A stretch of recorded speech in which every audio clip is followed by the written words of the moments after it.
የዘገየን ቢመስልም ሰዓቴን ለመጠቀም እፈልጋለሁ። ሁላችሁንም እንደምን አደራችሁ እላለሁኝ። እግዚአብሔር ሰባተኛ ሳምንት ነው የሰጠን በዚህ ዝግጅት ላይ እና 2 ወር ሊሆነን 1 ሳምንት ያህል ነው የቀረን። በእነዚህ 6 የቀደሙ ሳምንታት ውስጥ ምን ቁም ነገሮች ወደ እናንተ አድርሼ እንደነበረ ናቲ ሰዎች በመጡ ቁጥር ከወረቀቱ ይሰጣቸዋል። ለኢዩኤልም እንደምትሰጠው ተስፋ አለኝ። ናቲ ወረቀቶች አንተ ጋር ያሉትን ሰዎች ሲገቡ ስጥልኝ፣ ወይም ደግሞ ኢዩኤል እንደሱ አድርግልኝ።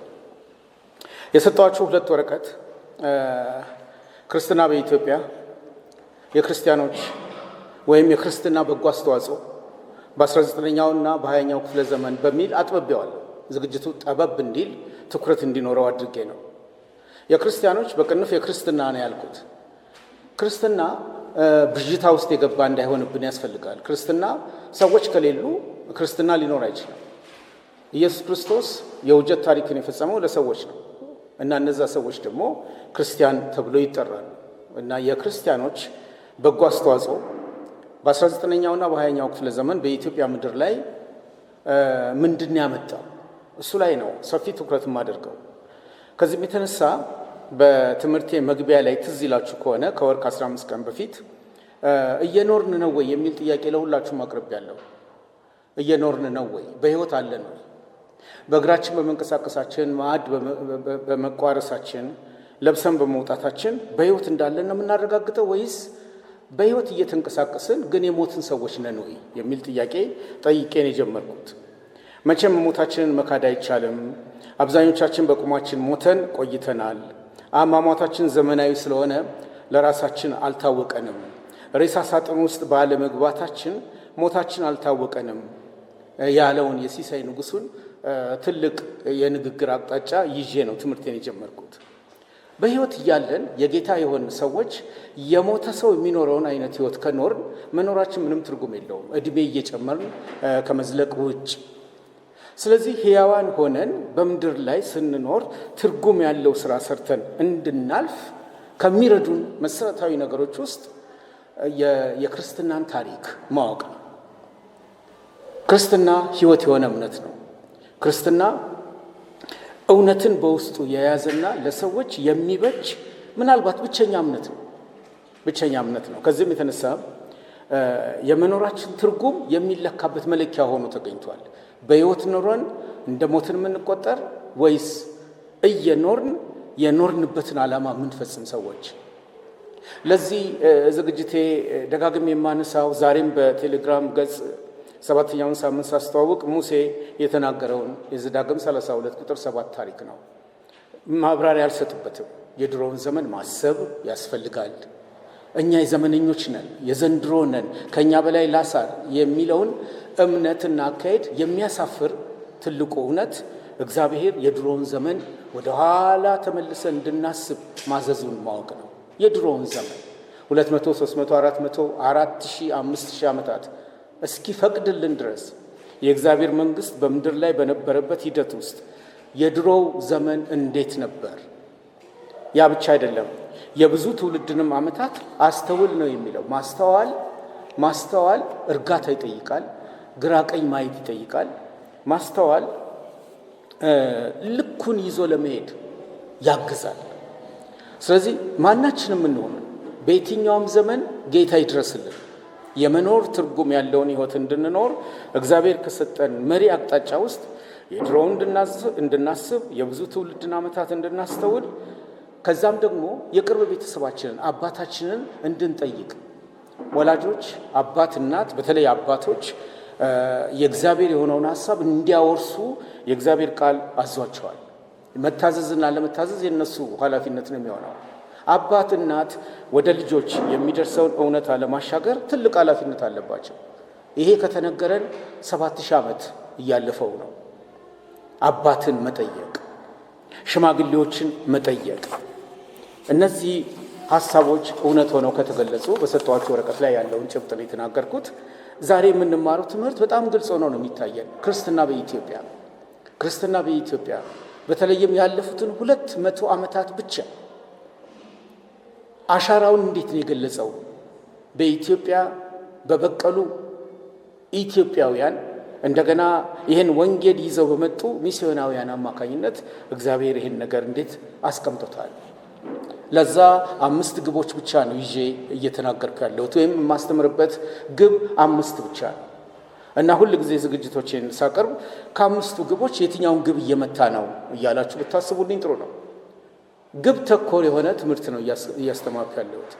ያ ግብ ተኮር ትምህርት ደግሞ አንደኛው የታሪክ ባለቤት እግዚአብሔር ነው። ወደድንም ጠላንም ታሪክ ሰሪ ብቻ ሳይሆን የታሪክ ባለቤት ልዑል የሆነው እግዚአብሔር ነው። ይህንን በትምህርታችን ውስጥ ማሰብና እግዚአብሔርን ማክበር ግዴታችን ነው። ሳንፈቅድም ሳንወድም ሲታየን ጌታን ማክበር እንወዳለን እና የታሪክ ባለቤት እግዚአብሔር መሆኑን ማረጋገጥ የግቤ አንደኛ ነው። ሌላው የታሪክ ባለቤት እግዚአብሔር ከሆነ እግዚአብሔር ከማጋ ሊሰራ ወደደ። ከብዙ መልሶች ውስጥ ሊሰራ ከወደዳቸው ህዝቦች ውስጥ አንዷ ኢትዮጵያ ናት። ከኢትዮጵያውያን ጋር እግዚአብሔር ትልቁን አጀንዳ ለመከወን የራሱን ፍቃድ ወስኗል። የራሱን ሐሳብ አስተናግዷል። ከዚህም የተነሳ እኛ ኢትዮጵያውያን ሆነን በኢትዮጵያ ምድር ላይ ሳለን ክርስትና ወደ ኢትዮጵያ እንዴት ነው የመጣው? እንዴት ነው እግዚአብሔር ይሄንን ህይወት የሆነውን እውነት ያስተዋወቀው? እሱን እንደ ሁለተኛ ነጥብ አድርጌ የሥራው ተጋሪዎች እግዚአብሔር እንዴት እንዳደረገን በትምህርቴዎች ውስጥ ጣልቃ እያስገባው አቀርባለሁ። ሁለተኛው ግቤ እሱ ነው። ሶስተኛ አድርጌ የወሰድኩት ከ2000 ዓመታት በላይ በዘለቀው የክርስትና ጉዞ ውስጥ በኢትዮጵያ ያሉ አጥቢያ ቤተ ክርስቲያናትና ቤተ እምነቶች ከነበራቸው በጎና አጓጉል እይታ የአሁኗ ቤተ ክርስቲያን ምን ትማራለች? የአሁኗ ቤተ ክርስቲያን ምን ትማራለች? ክርስትና 2000 ዓመታት አልፈውታል። እንደ አውሮፓ አቆጣጠር ከሄድን 2025 ዓመታት ላይ ደርሰናል። እንደኛ አቆጣጠር ከሄድን 2017 ላይ ደርሰናል። እነዚህ ዘመናት ክርስትና ሳይጠፋልን ብዙ አይነት እምነቶች፣ ብዙ አይነት ፍልስፍናዎች፣ ብዙ አይነት አመለካከቶች መጥተው ሄደዋል። ክርስትና ግን እየጸና እንጂ የሚሄደው እየሳሳ እየጠፋም አይደለም። የሚመስሉ ነገሮች አሉ። የወንጌል ስርጭትና የወንጌል ጉልበት ባልተዘረጋበት በየትኛውም ዓለም ክርስትና ይጠፋል። የጠፋው የክርስቶስ የሆነው የእሱ ሐሳብ ሳይሆን ክርስቶስን ይከተሉ የነበሩ ሰዎች በተለያየ አመለካከት ስፍራቸውን ይለቃሉ፣ ቁጥራቸው ይቀንሳል፣ እምነታቸውን ይተዋሉ። ከዛ ውጭ ካልሆነ በቀር ባለፉት 2000 ዓመታት ውስጥ የነበሩ ቤተ እምነቶች በኢትዮጵያ የነበሩ ቤተ እምነቶች የኢትዮጵያ ኦርቶዶክስ ቤተክርስቲያን ሊሆን ይችላል፣ የኢትዮጵያ ካቶሊክ ቤተክርስቲያን ሊሆን ይችላል፣ በርካታ ቤተ እምነቶችን የያዘው የኢትዮጵያ ወንጌላውያን ቤተክርስቲያናትም ሊሆን ይችላል። ለማንኛውም በክርስትና የሚጠሩት እነሱ ምንድነው የተውሉን አሻራ? በጎን እየመዘዝኩ አሉታዊ ተጽዕኖ ያሳድረውን ደግሞ ለመቅረፍ ጥረት አድርጋለሁ። እንደ አራተኛ ግብ የቆጠርኩት ርዕሱን ባለበት መጠበቅ ነው። ክርስትና በኢትዮጵያ ቤተ ክርስቲያን በክርስቶስ በመታመን የጸኑ ሰዎች ተሰባስበው በህብረት ህገ ቤተ ክርስቲያንን በወጉ የሚጠብቁበት ማህበር ነው። ይሄ ማህበር አሁንም እንዳለ አለ ብለን ለማለት የሚያበቁትን ምክንያቶች በተለያዩ አገላለጾች ወደ እናንተ ለማድረስ ጥረት እያደረግኩ ነው። የግቤ አምስተኛ ታሪክ ሲጻፍ፣ ታሪክ ሲነገር ብዙ ጊዜ የታሪክ ተጠሪ የሚሆኑት ነገስታቶች ናቸው፣ መኳንንቶች ናቸው። ገዢ ቦታውን የያዙት እነሱ ናቸው። ቡድኖችም ሊሆኑ ይችላሉ፣ ሰዎችም ሊሆኑ ይችላሉ። የአሜሪካ ታሪክ ሲጠና የአሜሪካ ታላላቅ ፕሬዚደንቶች ስማቸው፣ የአሜሪካ ታላላቅ ጄኔራሎች ስማቸው ቶሎ ይነሳል። በኢትዮጵያም እንደዛው ነው። ስለ ኢትዮጵያ ታሪክ ሲነሳ ቴዎድሮስ ብቅ ነው የሚሉት፣ ምኒልክ ብቅ ነው የሚሉት፣ ቀዳማዊ ኃይለ ሥላሴ ብቅ ነው የሚሉት፣ አፄ ዮሐንስ ብቅ ነው የሚሉት። የኢትዮጵያ ታሪክ ሲነሳ መንግስቱ ኃይለማርያም ብቅ ነው የሚለው፣ ኃይለማርያም ደሳለኝ፣ አብይ አህመድ። እነዚህ መሪ የነበሩት እነሱ የታሪክ አንጓ ተደርገው ይቆጠራሉ። አይደለም። በክርስትና ታሪክ ውስጥ ሁሉም ተሳታፊ የሆነበት እምነት ነው። በተለይ ክርስትና ያልታሰቡ ሊጠሩ ያልተገባቸው ደቂቃን የተባሉ እነሱ የተጠሩበትና ቦታ ያገኙበት ነው። የክርስትና ትልቁ መለኪያው ሁሉን አሳታፊ የሆነ እምነት መሆኑ ነው። ስለዚህ ጌታችን ኢየሱስ ክርስቶስ ሲመጣ ወደ ትልልቆቹ አልሄደም። ኃጢአተኞች ወደ ሆኑት ወደ ተባለው ማህበረሰብ ነው የመጣው። ስለዚህ ይህንን ትምህርት ሳዘጋጅ አንዳንድ ሰዎችን እያነሳው በገለጻዬ ውስጥ ሳስገባ እሱ ምን ያገባዋል የሚል አይነት ሐሳብ በውስጣችን ሊፈጠር ይችል ይሆናል። እግዚአብሔር ግን ደካሞችን ሸምበቆ የሆኑትን ሰዎች እዚህ ግባ ያልተባሉትን በእግዚአብሔር የታሪክ ሂደት ውስጥ በክርስትና ውስጥ ስፍራ ሰጥቷቸዋል። በቅርቡ ከማነሳቸው ሰዎች ውስጥ አንዱ አለቃ ታየ ናቸው። ምናልባት በሚቀጥለው ሳምንት ሁኔታው ከተመቻቸልኝ በቅርቡ ከማነሳቸው ሰዎች ውስጥ አንዱ ገብሩ ደስታ የሚባሉ ሰው ሊሆኑ ይችላሉ። በቅርቡ ከማነሳቸው ሰዎች ውስጥ አንደኛው እዚህ ስዊዲሽ ሚሽን ተምረው በቄስ ባድመ ያለው እጅ ያደጉትን አዲስ አለማየሁ ሊሆን ይችላል። አዲስ አለማየሁ ከፍቅር እስከ መቃብር ጋር የሚገናኘው። እነዚህን 5 ግቦችን በሰጠኋችሁ ወረቀት ላይ እንድታስታውሱት ስለሆነ አንብቡት። የዛሬ ርዕሴ የክርስትና አስተዋጽኦ በኢትዮጵያ ለደረጀ የትምህርት ስርዓት ያደረገው በጎ ጎን ምን ነበር? ሁላችንም በየዘመኑ ተነስተን ስለ ትምህርት እንነጋገራለን፣ ስለ ዕውቀት እንናገራለን። ስለ ትምህርት፣ ስለ ዕውቀት፣ ስለ ካሪኩለም አንስተን ስንናገር የዚህ አቅም ፈጣሪ ማን ነው? የዚህ አቅም ፈጣሪ ማን ነው? እንደ እውነቱ ከሆነ ዘመናዊ ትምህርት ብለን የምንጠራውንም ሆነ ዘመናዊ ኢመደበኛ ብለን የምንጠራውንም የትምህርት አካሄድ ቦታ ያስያዙልን ክርስቲያኖች ናቸው። ክርስትና ነው። ያንን ዛሬ ለማንሳት ሞክራለሁ። የቻልኩትን ያህል ጊዜ እጠቀማለሁ ብዬ አምናለሁኝ። ለእናንተም የጥያቄ ዕድል ስለምሰጥ የደረጀ የትምህርት ስርዓት እንዴት ሊፈጠር ቻለ? የደረጀውን የትምህርት ስርዓት ማን ያስተዋወቀን? የደረጀ የትምህርት ስርዓት ኢትዮጵያ ስላላት ምን ውጤት አመጣች? እነዚህ ሁሉ መልሶች ከክርስትና ጋር ነው የሚገናኙት። ክርስትና በኢትዮጵያ ራሱን እያገዘፈ ሲመጣ ወደ ሰዎች ሁሉ ሲደርስ በትምህርት ስርዓታችን ላይ መሰረት ጥሎልናል። ያን መሰረት የጣለልንን ትንሽ ወደ ኋላ ተመልሼ የመጽሐፉ ሰዎች ተብሎ ከሚጠሩት አይሁዳውያን ጋር አገናኘዋለሁ። አይሁዳውያን የመጽሐፉ ሰዎች ተብሎ እንደሚጠሩ ደጋግሜ ተናግሬያለሁ። የመጽሐፍት ሰዎች ናቸው። አይሁዳውያን ሊጠፉ የሚገባቸው ሰዎች ነበሩ በተለያየ ታሪክ አጋጣሚ። ግን የመጽሐፍቱ ሰዎች ስለሆኑ መጽሐፍቱ አግዛቸዋል። መጽሐፍቱን ለልጆቻቸው አስተምረውት ስለነበር ልጆቹ ከጥፋት ታድገውታል ሕዝቡን ራሱ። ለማንኛውም የመጽሐፍቱ ሰዎች የሚባሉት አይሁዳውያን ናቸው። በኋላ ደግሞ ክርስቲያኖች ናቸው።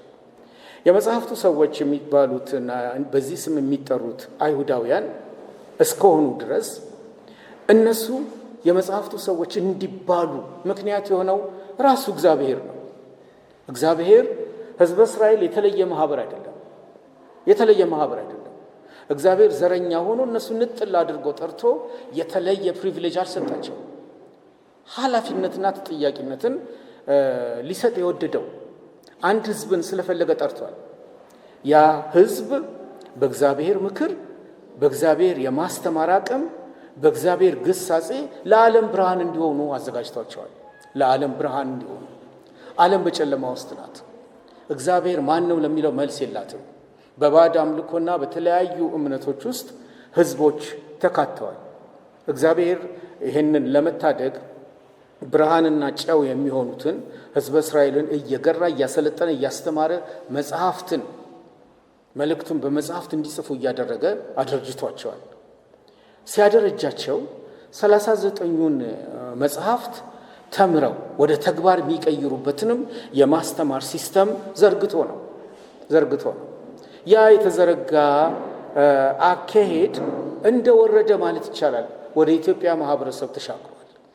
ወደ ኢትዮጵያ ማህበረሰብ የተሻገረው በሌላ ምክንያት አይደለም። አይሁዳውያን ከጽላተ ሙሴ ጋር በተገናኘ አይደለም ወደ ኢትዮጵያ የመጡት። እሱ ታሪክ በአብዛኛው ትርክት ነው የሚመስለኝ። ነገር ግን ያ ከመሆኑ በፊት ያ ከሆነም በኋላ በተለያዩ የታሪክ አጋጣሚዎች አይሁዳውያን ወደ ኢትዮጵያ ክልል ውስጥ ገብተው ለብዙ ጊዜ ኖረዋል። በተለይም በሰሜን ኢትዮጵያ አዲስ አበባ ላይ የአዲስ አበባን ሰሜን ክፍል ወስደን ቀጨኔን፣ ሽሮ ሜዳንና ሌላውን ሰፊ ምህዳር ሸፍነን ብናገኝ አይሁዳውያንን በስፋት እናገኛለን። ፈላሻዎችን በስፋት እናገኛለን። እነዚህ ሰዎች በኢትዮጵያ ምልልስና የኑሮ ዘይቤ ስለነበራቸው የትምህርት አካሄዳቸውን ለእኛ አስተዋውቀዋል። ለእኛ ሲያስተዋውቁ በአብዛኛው ተቀባይ የሆነችው የጥንቷ ቤተክርስቲያን የኢትዮጵያ ኦርቶዶክስ ቤተክርስቲያን ናት። ስትቀበል በትምህርቴ መግቢያ በመጀመሪያው ሳምንት 3ኛ ነጥብ ላይ ትንሽ ፍንጭ ሰጥቼ ነበር። የኢትዮጵያ የትምህርት ስርዓት 4 ደረጃዎች አሉት። የመጀመሪያው ደረጃ ንባብ ቤት ተብሎ የሚጀምር ነው። ንባብ ቤት፣ በንባብ ቤት ፊደል ይለይበታል። በንባብ ቤት እንደ መጀመሪያ ደረጃ ነው የሚቆጠረው። እኛ መጀመሪያ ደረጃ የምንለውን ከ1ኛ እስከ 6ኛ ወይም እስከ 8ኛ ክፍል ያለውን ሂደት ሊሸፍን ይችል ይሆናል። በንባብ ቤት ውስጥ በርካታ ስራዎች ይሰራሉ። በልጅነት ዕድሜ ያሉ ልጆች ወንዶችንም ሴቶችንም ጨምረው፣ ሴቶች የማይጨመሩበት የትምህርት ዘርፍ በቀጣይ ያመጣለሁ። ግን በዚህ በመጀመሪያው ደረጃ ሴቶችም ወንዶችም ያለምንም ልዩነት 26 ያህል የሆኑትን የግዕዝ ፊደላትን ይለያሉ። ከእርባታው ጋር በመቶ የሚቆጠሩ ነው የሚሆኑት። ያንን እየለዩ በስም እየጠሩ አንዱን ከሌላው ጋር የሚያስተሳስረውን የአቦጊዳ ትምህርትንም አብረው ይማራሉ። አቦጊዳ ቅይጥ የፊደል መለያ ስርዓት ነው። ያን ተምረው የፊደል የመለየት አቅማቸው በወጉ ሲካኑት ወደ ንባብ ነው የሚገቡት። በንባብ ሂደት ውስጥ በቀደም በመጀመሪያው ሳምንት 2ኛ ላይ 1ኛ ዮሐንስን እንዲያነቡ ነው የሚደረገው። በግዕዝ ነው የተጻፈው። የ1ኛ ዮሐንስ መልእክት ምዕራፍ 1። በምዕራፍ 1 ውስጥ ያሉት ጭብጦች ምን እንደነበሩ በቀደሙት ጊዜ አስታውቂያለሁ። 1ኛ ዮሐንስ ሙሉ ለሙሉ የሚናገረው የውጀት ታሪክን ነው። በእጃቸው የዳሰሱትን በዓይናቸው ያዩትን የክርስቶስ ደም ኃጢአትን ሁሉ ማንጻቱን እሱ ብቻ ሊደመጥ እሱ ብቻ መፍትሄ እንደሆነ የሚገልጽ ምዕራፍ ነው። በንባብ ቤት ውስጥ 1ኛ ዮሐንስን በግዕዝ ያጠኑታል። በዛን ጊዜ በነበረው የትምህርት ስርዓት የግዕዙን ፊደላት ማወቅ ብቻ ሳይሆን መልእክቱንም ይረዱታል። ግዕዝ አቅሙ እያጠረ የመጣው ከ100 ዓመት ዕድሜ ወይም ከ150 ዓመት ዕድሜ በኋላ ነው። በዛ በፊት በነበረው ሂደት የመንግስት ያህል ቋንቋ ሆኖ የቤተ ክህነት ቋንቋ ሆኖ ሰዎች ይግባቡበታል። እንደ ማንኛውም አሁን አማርኛ እንዳለው አቅም ይግባቡበታል። ስለዚህ የ1ኛ ዮሐንስ መልእክት በንባብ ቤት ውስጥ ክርስቶስን እያስተዋወቀ እንዲዘልቅ አቅም ፈጥሯል። ይህንን በልጆች ሕይወት ውስጥ ክርስትና በኢትዮጵያ የትምህርት ስርዓት ውስጥ ራሱን በሚያስተዋውቅበት ጊዜ እንደ መጀመሪያ አድርጎ ተጠቅሞበታል። እንደ መጀመሪያ አድርጎ በተጠቀመበት በዚህ የንባብ ቤት ውስጥ ፊደል መለየት ብቻ አይደለም፣ 1ኛ ዮሐንስንም ማንበብ ብቻ አይደለም፣ መዝሙረ ዳዊትንም አጥንቶ ማጠናቀቅ ግዴታ ነው። መዝሙረ ዳዊት 150 ያህል ምዕራፎች የያዘ መጽሐፍ ነው። በ150 ምዕራፎች ውስጥ የሚማሩት ተማሪዎች የሚማሩትን እንዲረዱት በሚያግዝ መንገድ ነው ትምህርቱ የሚሰጥ። የመደናቆር ሂደት ኖሮት አይደለም፣ የመግባባት ሂደት እንጂ። 150 ምዕራፎችን ከመምህራቸው ጋር ባሳለፉ ቁጥር እየተረጎሙም ትምህርታቸው ይሰጣቸዋል። ተተርጉሞ ትምህርቱ ከሚሰጣቸው ምዕራፍ ውስጥ ከምደነቅበት አንዱ ምዕራፍ ሰፊ ጊዜ የሚወስዱት ምዕራፍ 119 በማጥናት ነው። 119 መዝሙረ ዳዊት ምዕራፍ 119 ውዳሴ ለሕገ እግዚአብሔር ተብሎ ይጠራል። ውዳሴ ለሕገ እግዚአብሔር ማለት ለእግዚአብሔር ቃል ምስጋና፣ ክብር፣ ሞገስ መስጠት፣ ቅድሚያ መስጠት ማለት ነው። 176 ያህል ቁጥሮችን የሸፈነውን በዕብራይስጥ የፊደል ተራ በ8 ቁጥር ተከፍሎ በንባብ ቤት የሚማሩ ልጆች ይሄ ላይ ትኩረት የሰጠ ትምህርት እንዲሰጣቸው ይደረጋል። የትምህርት አደረጃጀት ክርስትና በኢትዮጵያ በሚስፋፋበት የትናንትና ጊዜ ብዬ ስል አባቶችን ጠይቅ ይነግሩህማል፣ ሽማግሌዎችን ጠይቅ ያስረዱህማል የሚለው ነገር አሁን ነው የሚያያዘው። 150 ምዕራፎችን ያጠናው ይሄ ማህበረሰብ በሚያጠናው የሕገ እግዚአብሔር ውዳሴነት ሊገናኝለት የሚችለው ከዕብራውያን ምዕራፍ 4 ቁጥር 12 ጋር ነው።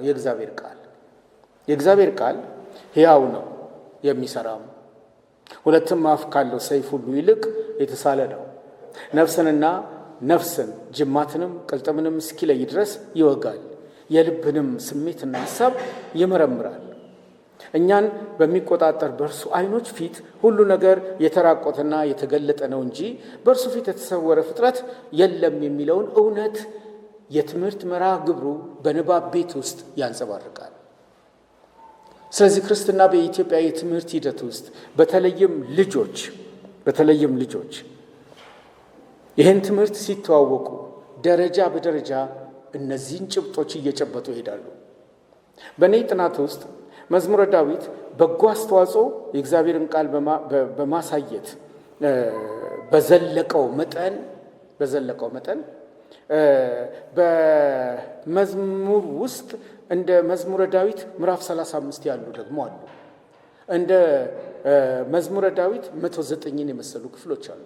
እነዚህ ሁለቱም ምዕራፎች በሰው ላይ እርግማንን የሚያመጡ ናቸው እና ኢትዮጵያ የተረገመች ሀገር ተደርጎ ብዙ ጊዜ የሚጠራው ይሄ የእርግማን ምዕራፎችን ህዝቦቿ እየተራገሙበት ይሆን የሚል ጥናት የጠየቀ ጥናት እያጠና ያለ ሰው ገጥሞኛል። ሊሆንም ላይሆንም ይችላል። ለማንኛውም ግን ዳዊት በሚጠናበት ጊዜ አቤቱ የሚበድሉኝን በድላቸው፣ የሚዋጉኝንም ተዋጋቸው፣ ጥሩርና ጋሻ ያዝ፣ እኔን ለመርዳት ተነሳ፣ ሰይፍን ምዘዝ፣ የሚያሳድዱኝንም መንገዳቸውን ዝጋ፣ ነፍሴን መድኃኒትሽ እኔ ነኝ በላት። ነፍሴን የሚሹ ሁሉ ይፍሩ ይጎስቁሉም፣ ክፋትን በእኔ ላይ የሚያስቡ ይፍሩ፣ ወደ ኋላቸውም ይበሉ፣ በንፋስ ፊት እንዳለ ትቢያ ይሁኑ። የእግዚአብሔርን መልአክ ያስጨንቃቸው፣ መንገዳቸው ዳጥና ጨለማ ይሁን። የእግዚአብሔር መልአክ ያሳዳቸው፣ በከንቱ ያጠፉኝ ዘንድ ወጥመዳቸው ሸሽገውብኛል። ነፍሴን በከንቱ አበሳጭተዋል። ያላወቁት ወጥመድ ይምጣባቸው፣ የሸሸጉትም ወጥመድ የያዛቸው፣ በዚህ ወጥመድ ውስጥ ይውደቁ ይላል።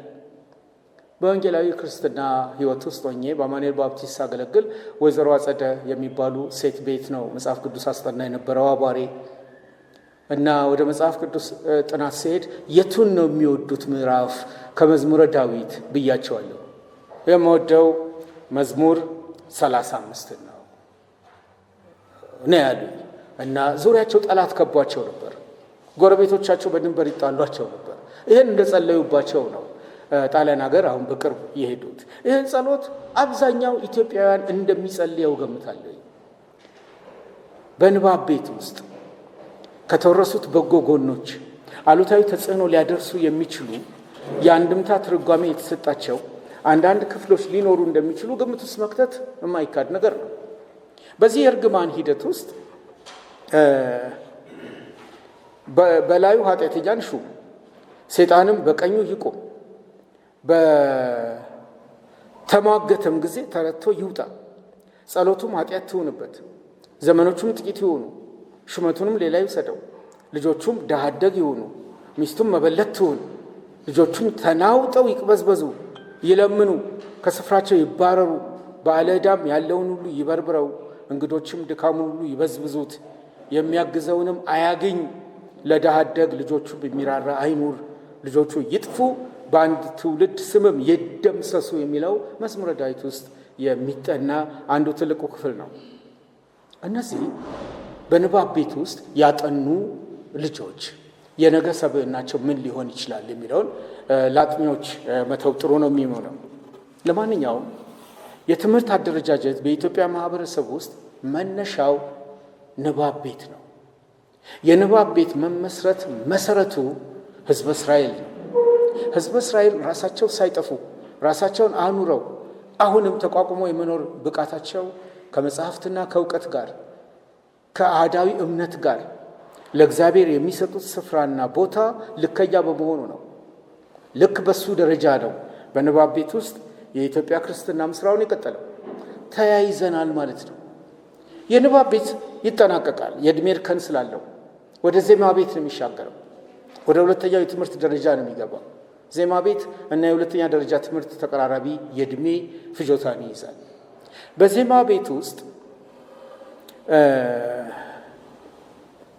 ተማሪው በዜማ ቤት ራሴን ላግኝ ብሎ ፈቃደኛ ከሆነ የሚገባበት ነው። ካልፈለገ ተሻግሮ ወደ ሶስተኛው መሻገር ይችላል፣ መግባት ይችላል። በዜማ ቤት ውስጥ ሴቶች ተሳታፊ እንዲሆኑ አይበረታቱም። ዜማ ቤት ግን ምንድን ነው? ከአርት ጋር ከጥበብ ጋር የተገናኘው ይሄ ዜማ ቤት ተብሎ የሚጠራው የሰው ልጅ ሙሉእነት የሚለካበት የዜማ ቤት የትምህርት አካሄድ ምንን በውስጡ ይይዛል?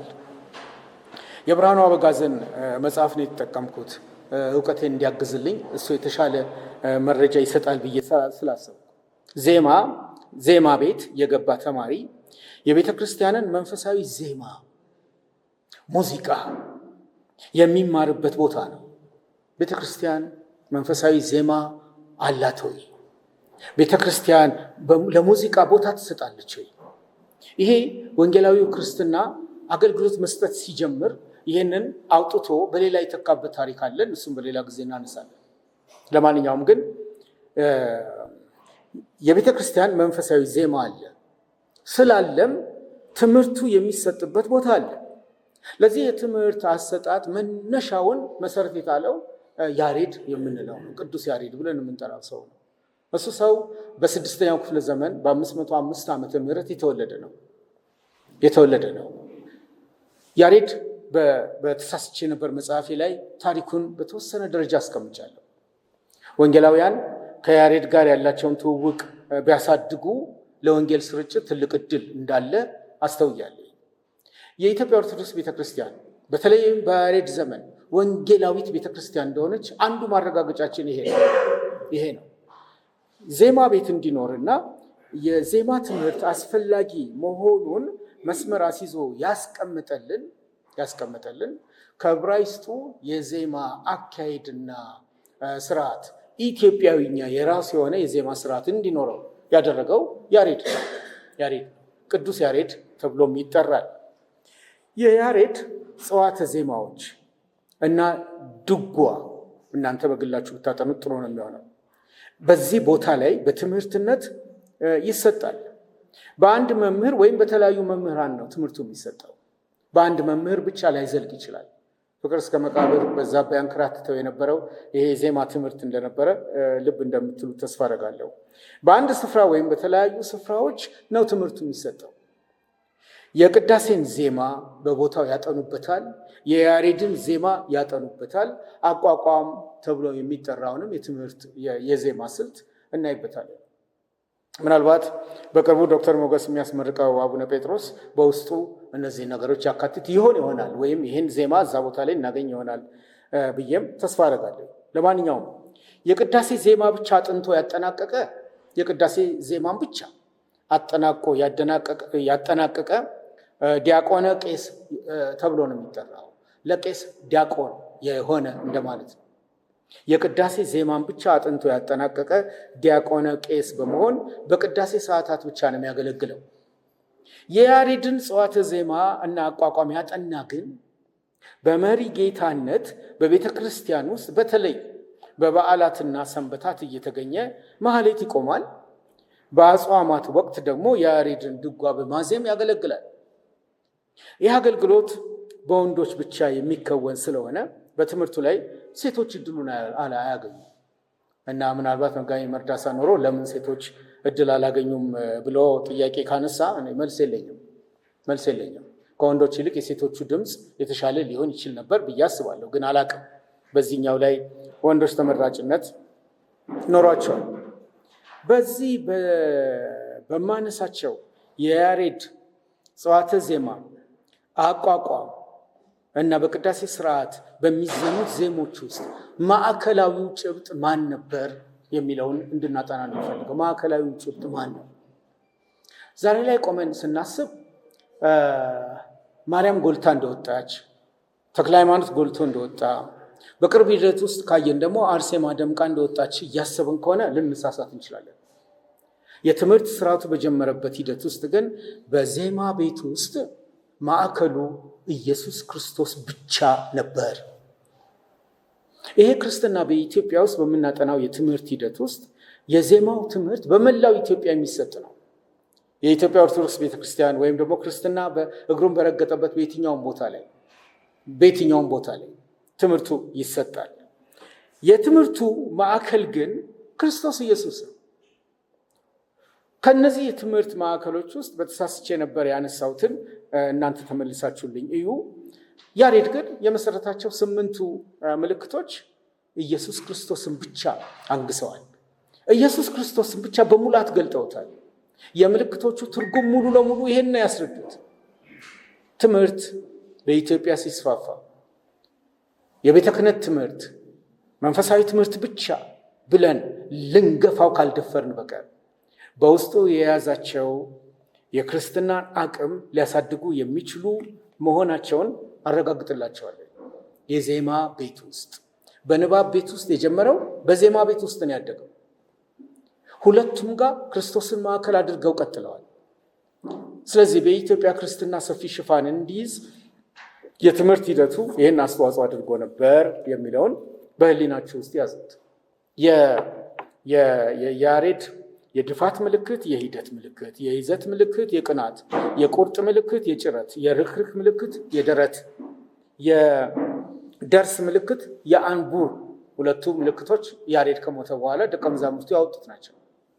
እነሱም የእሱም ፈለግ ተከትለው ምልክቶቹ ክርስቶስን ብቻ እንዲገልጹ አድርገው ሰርተዋቸዋል። ይህ እውነታ ለብዙ መቶ ዓመቶች በትምህርት ስርዓት ውስጥ ቀጥሏል። አሁንም በትምህርት ስርዓት ውስጥ እንዳላለ የሁለተኛውን የትምህርት ፕሮግራም ነው ያነሳሁት። ከዜማ ጋር ከሙዚቃ ጋር የተገናኘው ቅርጽና ይዘቱ ሲጣጣ የይዘቱ ማዕከል እግዚአብሔር መሆኑን ነው ያስቀመጥኩት። ሥላሴ፣ ስለ አብ፣ ስለ ወልድ፣ ስለ መንፈስ ቅዱስ፣ በተለይም ስለ መድኃኔ ዓለም ዜማዎቹ ሙሉ ለሙሉ ይተርኩ ነበር። ወደ ሶስተኛው ደረጃ ሲገባስ ከንባብ ቤት ወደ ዜማ ቤት ተሻግረን ምንመጣ ወደ ቅኔ ቤት።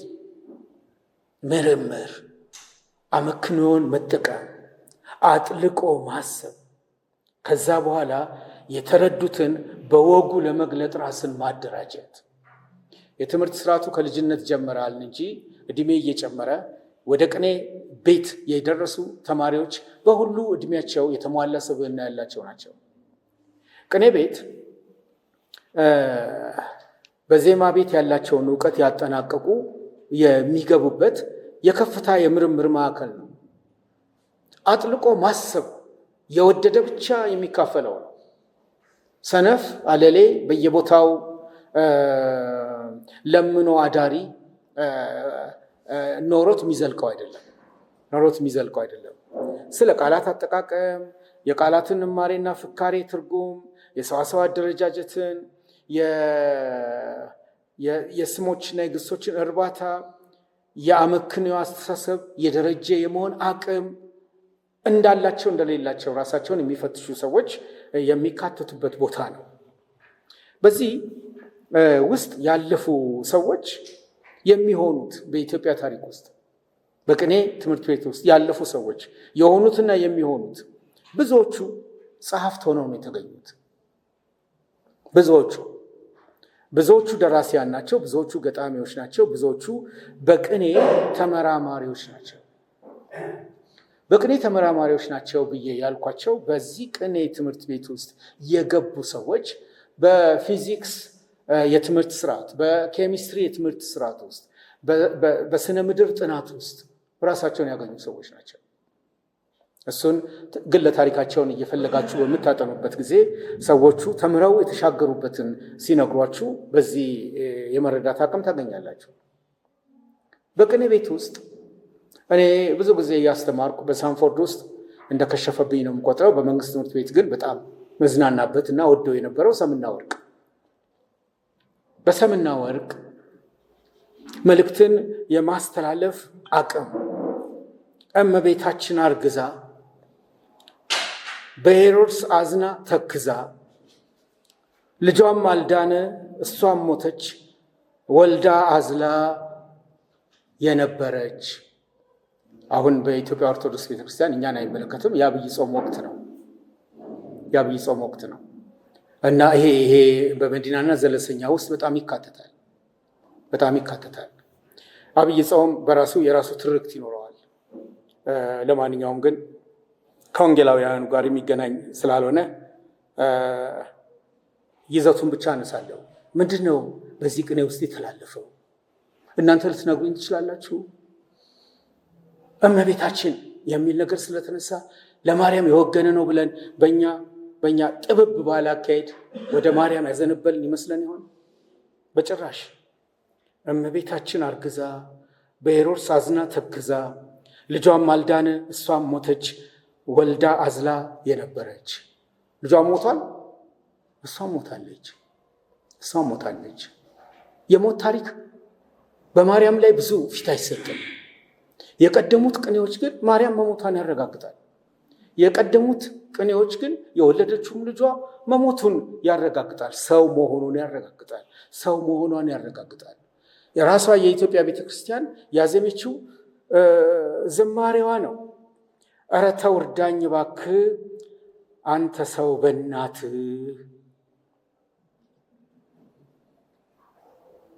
ምን ይሆን? እረ ተው እርዳኝ እባክህ አንተ ሰው በእናትህ። በወለደች በእናትህ እርዳኝ ማለት እንደሆነ ታውቃላችሁ። አምላክ በእናትህ በማርያም ሰውነ ስጋ ለብሰሃል፣ የኔን አካል ወስደሃል፣ ስለዚህ ከኔ ጋር ተመሳስለሃል ነው የሚሉት። አንተ ሰው በእናትህ ከእናቱ ሰውነትን ነው የወሰደው፣ ሰው መሆንን። እኔ እናንተ ለእኔ ብላ አንተ ሰው ሆነዋል፣ ልትረዳኝ አቅም አለ የሚል ምስጢር ነው በዚህ ውስጥ ያለው። ከጎዣምና ከዳሞት የቱ ይበልጣል በስፋት? እኔስ በግምት ባየው ትልቁ ዳሞት ነው። በዚህ ውስጥ ያስተዋላችሁት ነገር አለ? ከጎዣምና ከዳሞት እነዚህን ስፍራዎች የምታውቋላችሁ? ከጎዣምና ከዳሞት ጎዣም የቀደመውን ቃል ነው የተጠቀምኩት ድምፅ። በኋላ ነው ጎጃም የሚለው የድምፅ መዋዋጥ የመጣው እንጂ ጎዣም ነው። ከጎዣምና ከዳሞት የቱ ይበልጣል በስፋት? እኔስ በግምት ባየው ትልቁ ዳሞት ነው። የሰው ልጅ ታሪክ ኃጢአት ወደ ዓለም ሲገባ ሞት አብሮ ነው የገባው። የዘላለም ሞትና የስጋ ሞት አንድ ላይ እና ትልቁ ዳሱ ነው እያለ ነው የሚነግረን። በቅኔ ትምህርት ቤት ውስጥ እየተገለጠ ያለው ዶክትሪን ነው። እየተገለጠ ያለው 66 ቅዱሳት መጽሐፍት ናቸው። እየተገለጠ ያለው ወደ ክርስቶስ የሚያመላክተው ጭብጥ ነው። እንኳን ናኩ ተከ በስመ አብም ቸገረኝ፣ ዳዊት እንዴት ተማርክ እባክህ ንገረኝ። እንኳን ናኩ ተከ በስመ አብም ቸገረኝ፣ ዳዊት እንዴት ተማርክ እባክህ ንገረኝ። ምንድነው ሰሙ?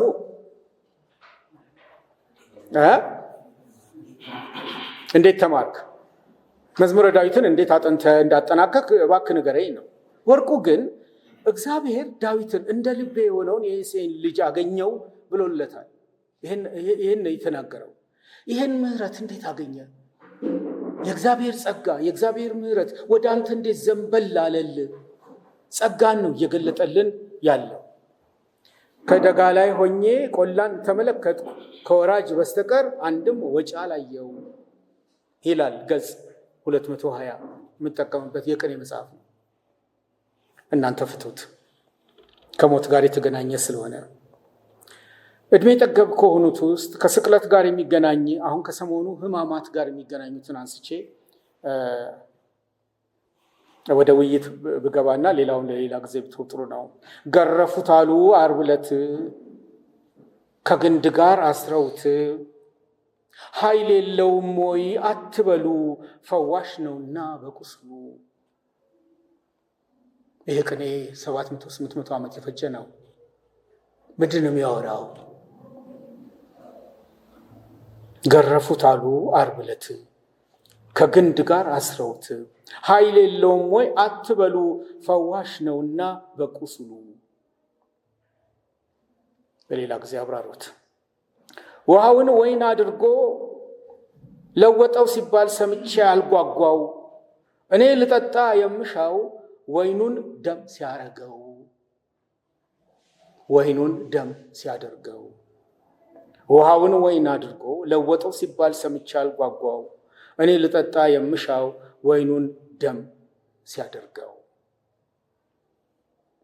ድንግል ንገሪው ለልጅሽ እንዲህ ሲጨክን እያየሽ፣ ብዙ ነው ሲባል ምሕረቱ ሞትን ገደለው በሞቱ።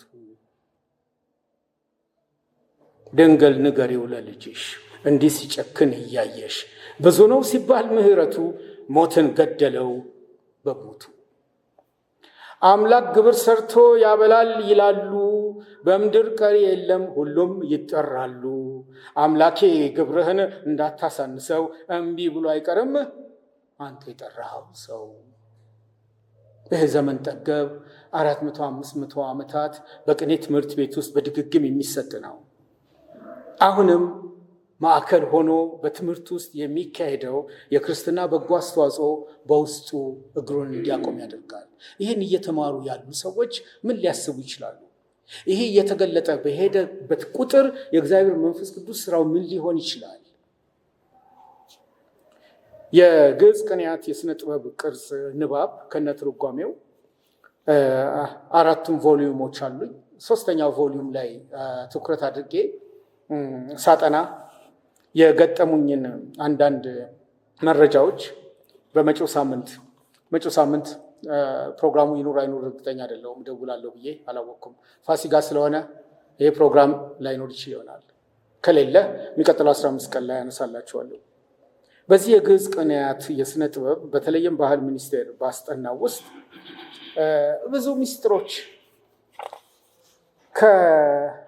ከፍቻቸው ጋር ተሳስረው ተገልጸውልናል።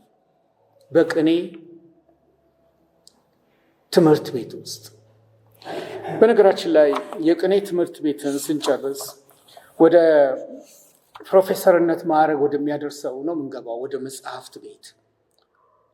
መጽሐፍት ቤት 4 አይና ወደሚያስብለው የእውቀት ማዕረግ 4 አይና የሆኑና የተባሉ ሰዎችን ታሪክ ለክርስትና ምን አስተዋጽኦ አድርገው ነበር የሚለውን ጊዜው በፈቀደልኝ ጊዜ ወደ ምድር አውርጄ ሰዎችን ጠቅሼ ስርዓተ ትምህርቱ ምን ያህል በጎ አስተዋጽኦ ክርስትና በኢትዮጵያ ከተዋወቀ በኋላ ኢትዮጵያን እንዳበለጸገ አነሳለሁ። ማበልጸግ ብቻ አይደለም፣ የክርስቶስ የሆነውን ማህበረሰብ በየዘርፉ በጥልቅ እንዳሳደገም አሳያለሁ ብዬ አምናለሁ። እንግዲህ ዘግይታችሁ የደረሳችሁ ወይ ያዘጋጀሁት ወረቀት አለ እየተሰጣችሁ ነው ብዬ ተስፋ አደርጋለሁ። ካልተሰጣችሁ እየሄድ ብድግ ብሎ በእጃችሁ ወይም ደግሞ እጃችሁን እያሳያችሁ መውሰድ ትችላላችሁ። ያልወሰዳችሁ እስካሁን ባለኝ ስለ የደረጀ ትምህርት ስርዓት ነው ስናገር የነበረው። የደረጀ ትምህርት ስርዓት በኢትዮጵያ የተጀመረው በክርስትና በኩል ነው። ጥያቄና አስተያየት ፈልጋለሁ። የዛሬ ሳምንት ጊዜ ሳልሰጥ ስለቆየው ተወቅሻለሁ።